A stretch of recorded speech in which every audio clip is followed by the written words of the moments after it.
हाय बच्चों, अगर आप लोगों का जो बायो का स्कोर है ना वो 300 के आसपास होवर कर रहा है, स्टक हो गया और आपको ये समझ ही नहीं आ रहा कि अब क्या करें, कैसे स्कोर बढ़ाएं, सब कुछ करके देख लिया, मल्टीपल टाइम्स रिवाइज करके देख लिया, सारे टेस्ट देके देख लिया।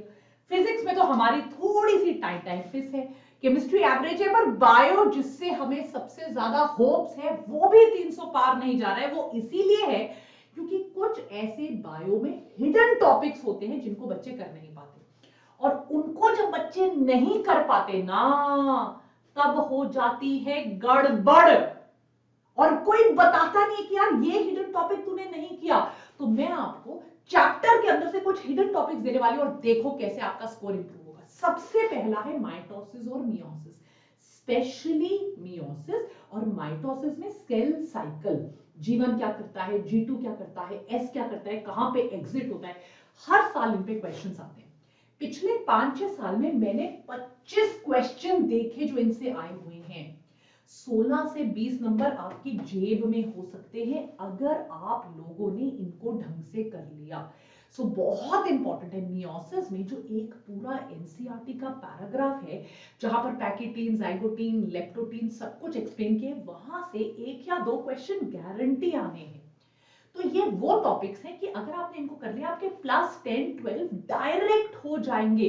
प्लीज इन्हें मिस मत करिए। चैप्टर है आपका सेल साइकिल, सेल डिवीजन। पिछले 5-6 सालों में 25 क्वेश्चन दिए, 16 से 20 नंबर आपकी मुट्ठी में हो सकते हैं। ब्लड, ब्लड की सारी diseases, beat haemophilia, beat sickle cell anaemia, beat thalassaemia, beat constituent of blood, plasma की परसेंटेजेस पे, आरबीसीज, साइज शेप पे क्वेश्चन आता है, IA, IB, IO, multiple allelism पे क्वेश्चन आता है। ब्लड ग्रुप्स, डोनर कौन है, रिसिपिएंट कौन है, मम्मी का ब्लड ग्रुप ये, पापा का ब्लड ग्रुप ये, बच्चे का क्या होगा, कोआगुलेशन डिसऑर्डर्स, हीमोफीलिया क्यों हो रहा है, उसके ऊपर क्वेश्चंस आते हैं। क्या क्या चाहिए होता है, कौन से पाथवेज हैं कोआगुलेशन के, थोड़ा एनसीईआरटी से बाहर जाता है, पर इस पे भी हर साल क्वेश्चन आता है। आप कुछ भी करो, इन्हें मिस मत करो मेरे बच्चों, इन्हें मिस मत करो। व्हाट आर द टूल्स जो बायोटेक में यूज होते हैं बेटा? बायोटेक्नोलॉजी की बेसिक रिक्वायरमेंट्स क्या है, बायोटेक्नोलॉजी में कौन से टूल्स हैं, स्पेशली कौन सी एंजाइम्स हैं, उनकी नेमिंग कैसे होती है, प्लास्मिड्स के फीचर क्या होते हैं, प्लास्मिड, फेजमिड, कॉस्मिड में डिफरेंस क्या होते हैं, डेफिनेटली क्वेश्चंस आते हैं। बच्चे ज्यादा डेप्थ में नहीं पढ़ते, बच्चे कंफ्यूज हो जाते हैं और नंबर चले जाते हैं। पिछले 5-6 सालों के मेरे एनालिसिस में 22 क्वेश्चन आए हैं। प्लीज इन चीजों को जिन्होंने मैंने आपको बताया है एक बार डेप्थ में करके तो देखो, फिर देखो कैसे तुम्हारे नंबर ऊपर बढ़ेंगे। कंजर्वेशन पे, सारे national parks, wildlife sanctuaries, core area क्या होता है, कोर और बफर में डिफरेंस क्या होता है, दाचीदाम किसके लिए फेमस है, रणथंबोर किसके लिए फेमस है, बांधवगढ़ किसके लिए फेमस है, पेरियार किसके लिए फेमस है, राइनोसरस कहां मिलता है। यस, ये सारी चीजों पे क्वेश्चंस आते हैं।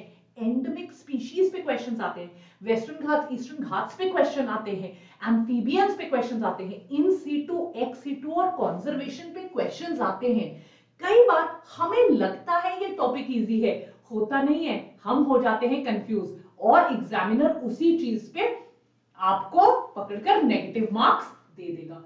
21 क्वेश्चन पिछले 5-6 साल के एनालिसिस में, रफली 12 to 16 मार्क्स आपको मिल सकते हैं।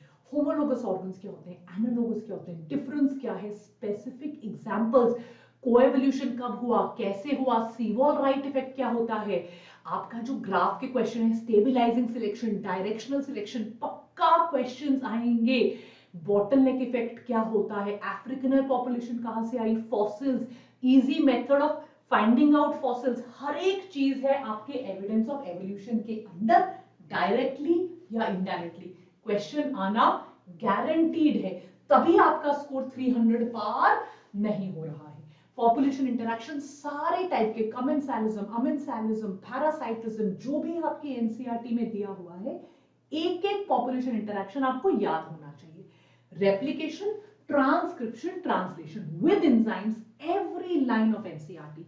वानी मैम जेनेटिक्स गूगल पे डाल दीजिए, ऑटोमेटिकली यूट्यूब आपको ये वाला लेक्चर दिखा देगा। मैंने कम से कम 8-10 बार ये पढ़ाया है। पढ़िए, आप मेरे सुबह के शॉर्ट्स देखिए, पॉलिनेशन आउटब्रीडिंग डिवाइसेस पे मैंने कितनी डेप्थ में आपको शॉर्ट्स बना बना कर दिए हैं। पढ़िए, देखिए आउटब्रीडिंग डिवाइसेस को, डाइक्लिनी डाइकोगैमी कितने क्वेश्चंस आते हैं, प्रीपोटेंसी, ये वर्ड्स एग्जाम में लगेगा कहां से क्वेश्चन आ गया, पर ये आपके काम की चीजें हैं। सारा कुछ बैक्टीरिया के बारे में, नैग नैम, positive gram, negative gram staining, सब पे क्वेश्चंस आते हैं। और वायरस वायरल प्रियॉन्स पे जो साइंटिस्ट के नाम है और ये कौन सी डिजीजेस कॉज करते हैं, एनसीईआरटी को छान मारिए, इसके ऊपर क्वेश्चन आना लाजमी है, जरूरी है। Thank you, all the best. ये लेक्चर आपको बहुत हेल्प करेगा, स्पेशली वाला, इन चीजों को करो, अपने एमसीक्यू में खुद इंप्रूवमेंट देखो और मुझे कमेंट सेक्शन पे बताओ कितना इंप्रूवमेंट हुआ है। लॉट्स ऑफ लव बच्चों, गॉड ब्लेस यू, अच्छा करिए एग्जाम में। Don't forget to like and subscribe, और कुछ भी और चाहिए please tell your Vani ma'am in the comment section. Take care, bye.